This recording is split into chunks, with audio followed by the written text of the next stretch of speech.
Without any further delay, ladies and gentlemen, let me unmute his mic and welcome to the Geno Jones Show and bring him on camera. Bam! There he is, Hollywood. Right there, Yeah, Hollywood swinging to coin a song that was not made by the Barcades, but he's Hollywood swinging in the 901 Memphis, Tennessee. James Alexander, how you doing, brother?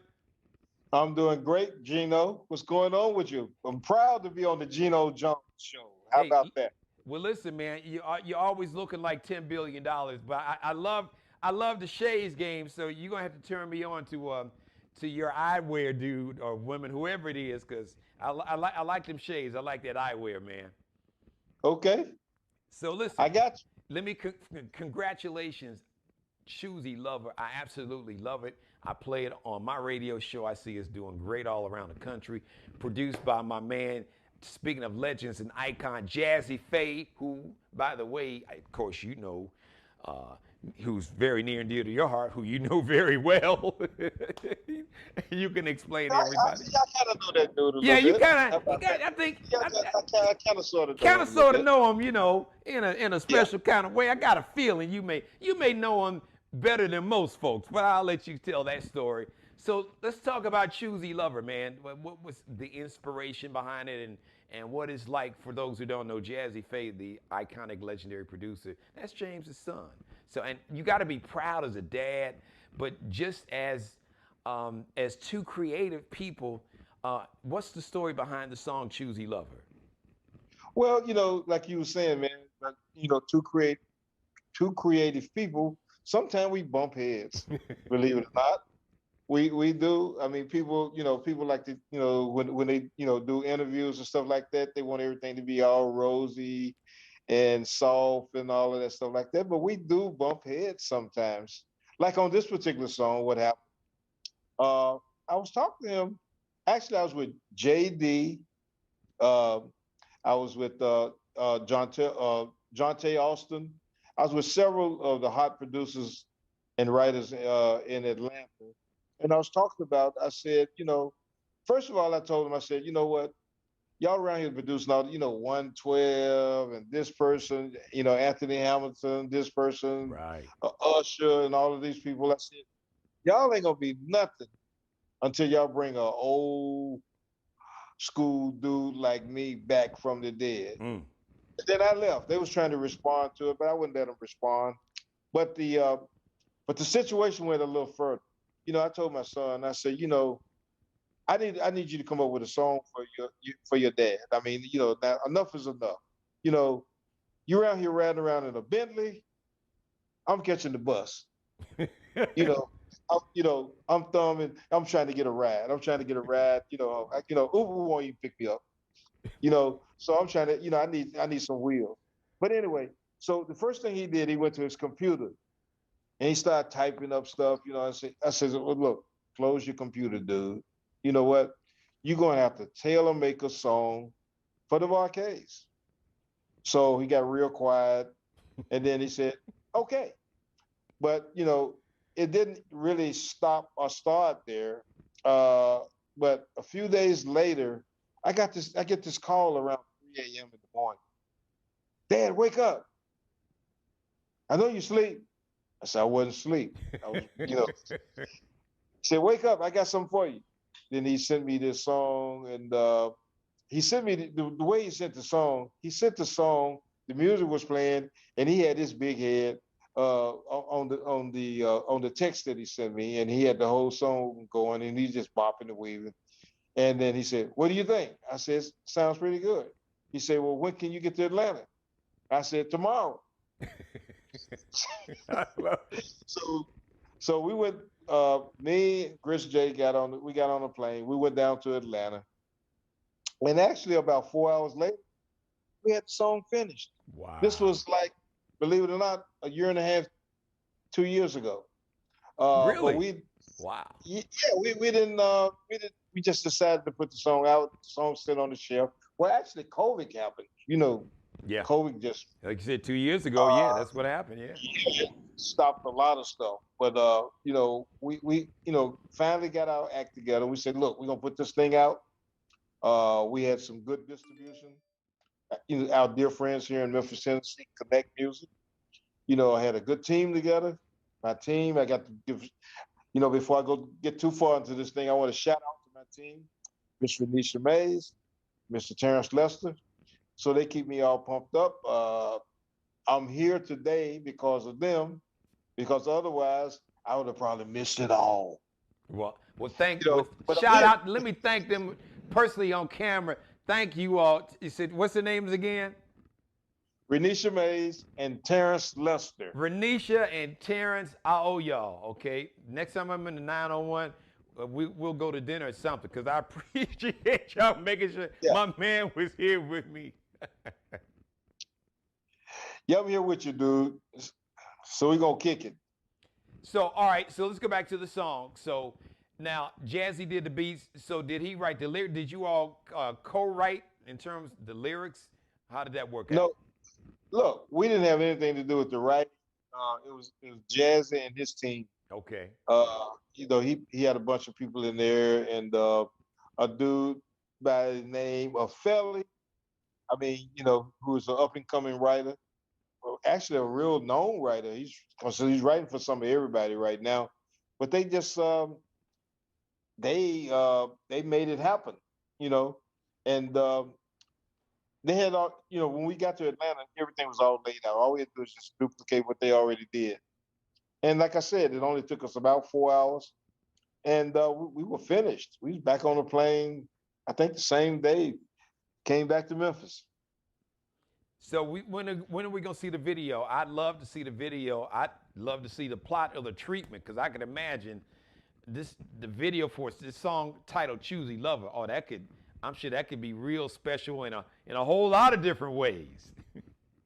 We're working on the video now. We're going to do something a little different as it relates to video, and Okay. just stay tuned for that. All right. We're going to do some real special from the video side. So just be on the lookout for that. That'll be coming real soon. All right. Well, if all that special, when you make that announcement, we need to run it back. You come on, because this is a permanent home. You got a permanent home right here on the Geno Jones Show. So yeah, you can run that back and then tell us exactly how special, or show us how special it's gonna be. I'd love to have you run it back. Okay, anytime, dude. So, Choosy Lover, this is the first single. I'm sure there's going to be an album. Have you guys started on the album? Do you have a release date, or are you not going? Are you just going to do kind of like just singles, download? What's the game plan?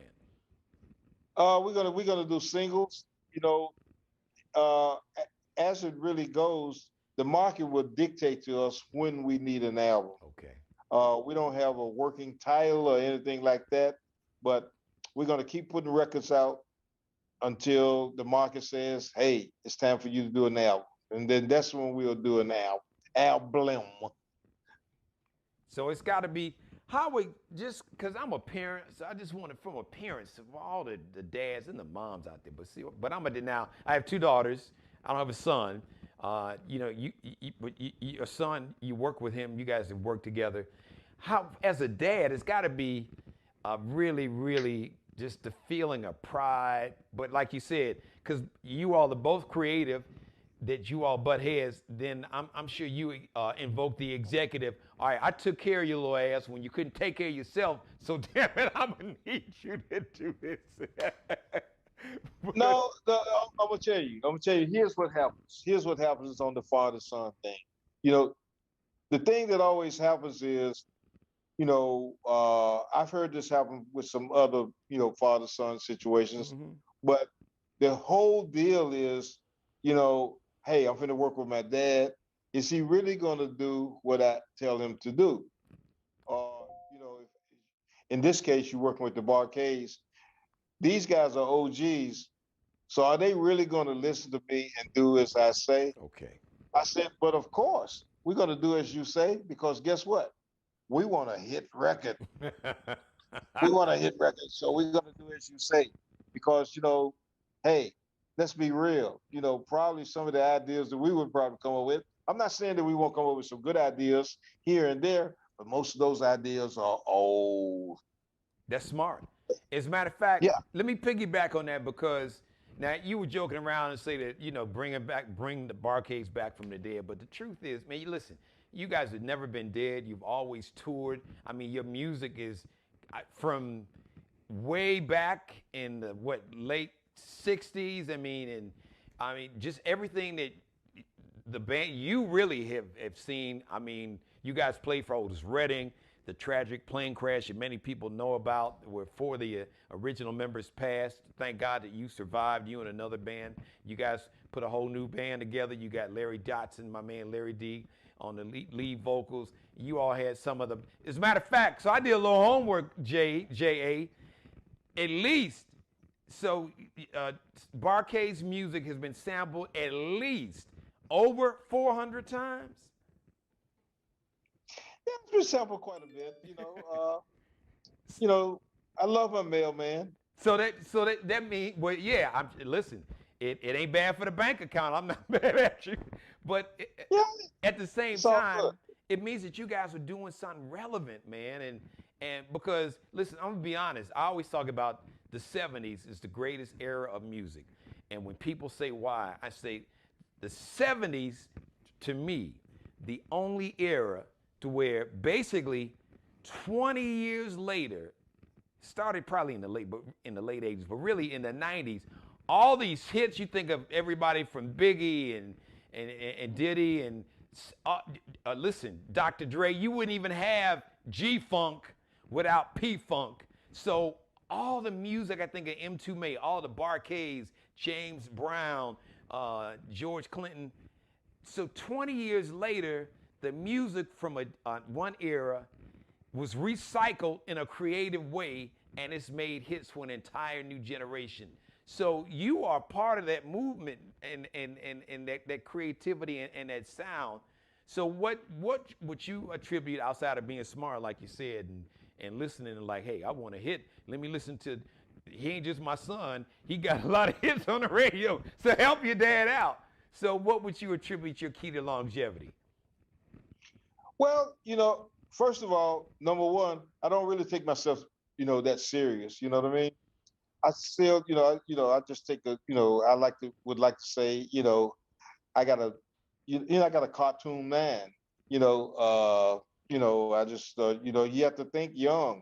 I keep a bunch of young people around me. I don't, Smart. just not that. I mean, I don't discriminate against old people and nothing like that. Older people and nothing like that because I'm old myself. However, you know, you want to keep people with ideas. I mean, just have ideas flowing all the time. Because some of the things that are going on today, just let's be real. I wouldn't think of it, and that's real. I mean, so anybody that is not dealing with that, they're dealing with some falsifications or something like that. This is the real deal. And you got to play with Isaac Hayes. I don't know how many really real. I call them musicologists. That's a term I made up. I don't even know if it's a real word. I don't know if you all It's probably know a real word. that the man you see on camera, he Mhm. played the bass on the legendary theme from Shaft. Who's that? He's a bad mother. Shut your mouth. That's one of the greatest songs still to me. That is such a classic song. And I know you guys work with Isaac Hayes, who's from Memphis, also did some work with Isaac, and then you were at the legendary Stax Records, and then you went to Mercury. But what was it like playing on that song? And did you guys have any idea when you created it that it was going to become like this iconic anthem forever? We didn't know anything. The funny thing about that particular song, we were on tour at the time. It's weird. Our schedule went like this: from Monday through Thursday, we were in L.A. at the MGM Studios, working on a soundtrack called "Theme from Shaft," and then Friday, Saturday, and Sunday we were on the East Coast doing shows. We were the opening act for Isaac Hayes. Isaac Hayes at that particular time was red hot. He had already had Hot Butter Soul out. He Yeah. had To Be Continued, the Isaac Hayes movement. He had 3 or 4 albums under his belt already. So he was fire hot. So to go to California with him and work on the soundtrack theme from Chef was just really an honor. It was kind of like a pivotal point in our career for sure.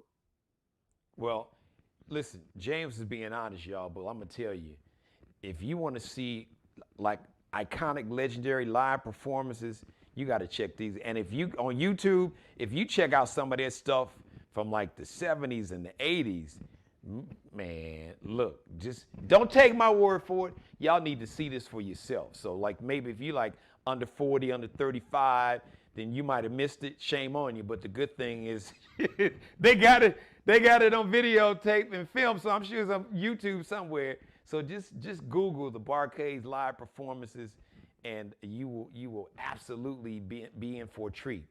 So James, man, what 5, 6 decades of music? What's been the biggest change that you've seen in the industry? Well, the biggest change that I've seen, and we're dealing with it right now, and my team always, they be laughing at me all the time. I seen the industry go from a bricks and mortar situation, Yeah. like, hey, I'm a guy waiting to go to the record store. Well, guess what? The record stores are almost like non-existence. You know what I mean? Yeah. Well, they got some stores that sell records, but they may not necessarily be a record store. They might be a department store, or it might be a drug store. It might be something. It's not. It's not. There's very few stores just labeled as record stores Yeah. now, and now everything is digital. Everything is. You got all these platforms. You got Spotify. You got Pandora. You got Apple Music. You got Tidal.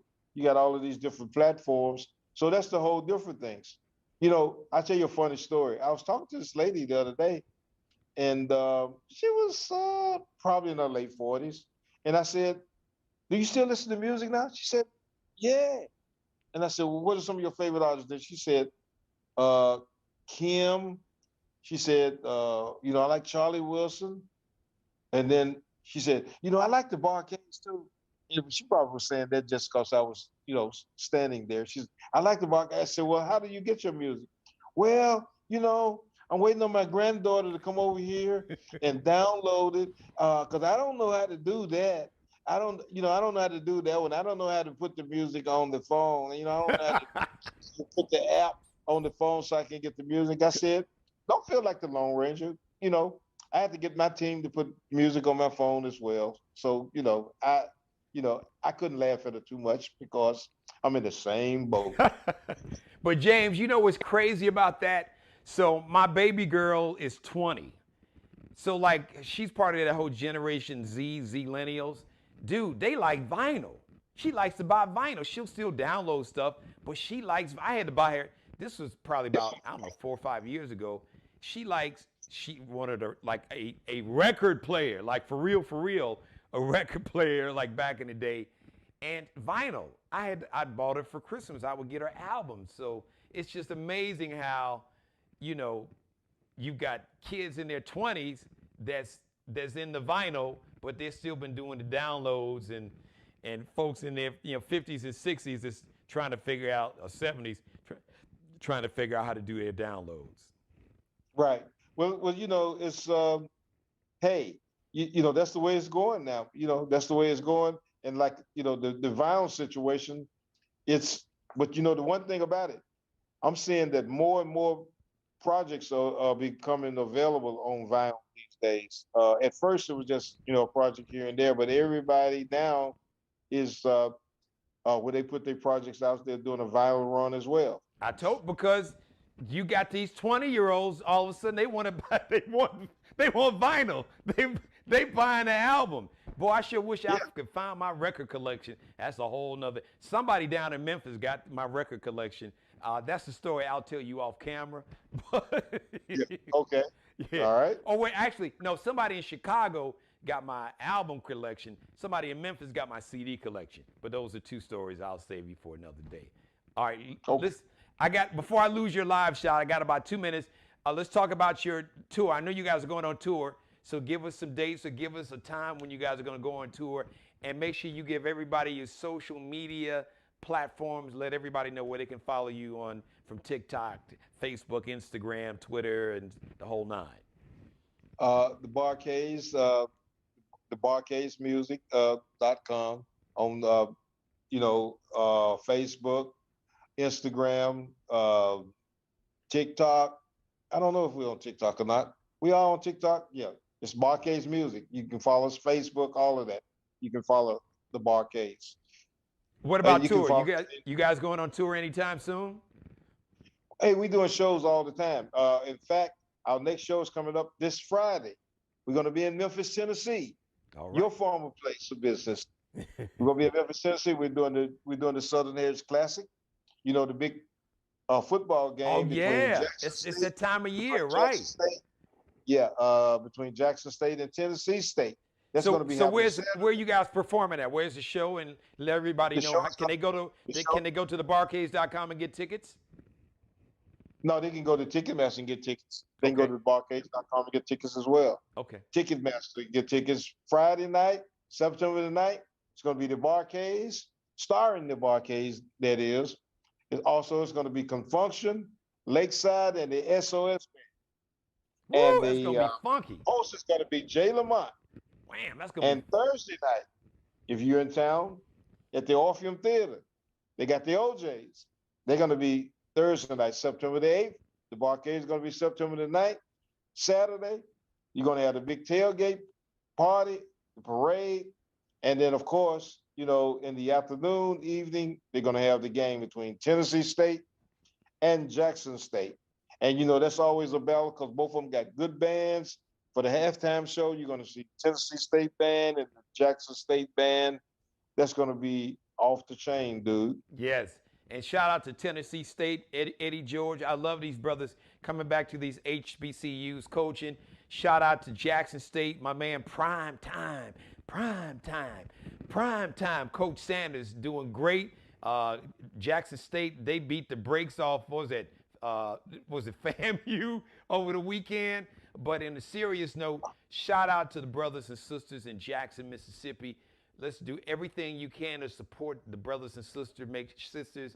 They need clean water. They need it now. President Biden, I need you to you're going to have to really focus on this. I know you can send some help, but listen, take care of that, because black folks, we always come out on the short end of the stick too many times. So take care of them brothers and sisters in Jackson. I had to shout that out, James. So listen, the Orpheum is a beautiful venue. I wish I was there to host it next time. Please let me know because, like I say, I'm not the king. I'm the king of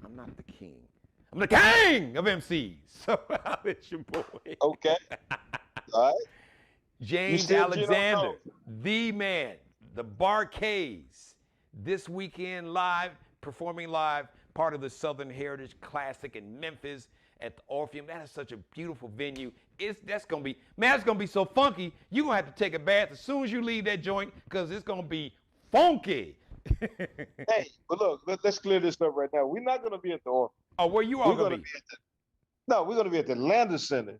Okay. The OJs are gonna be at the Orpheum. Okay. All right, good. Right. Let's get that straight. That's okay. That's okay. So the Friday, September the 9th. Right. So you guys are gonna be once again. What's the name of the venue? The Lander Center in South Haven, Mississippi. Oh, okay. It's like right on the state line. So you might as well say it's Memphis because most of the Memphis people will be coming. They'll be coming to the show anyway. I lived in East Memphis, so that was right up the street. I just lived. You was in East Memphis. Yeah. So that was right up the street. So. Hey, James, man, thank you, brother. May God continue to bless and have favor on you, your family, and your music. So listen, when that video's ready, we're going to run it back, come on back,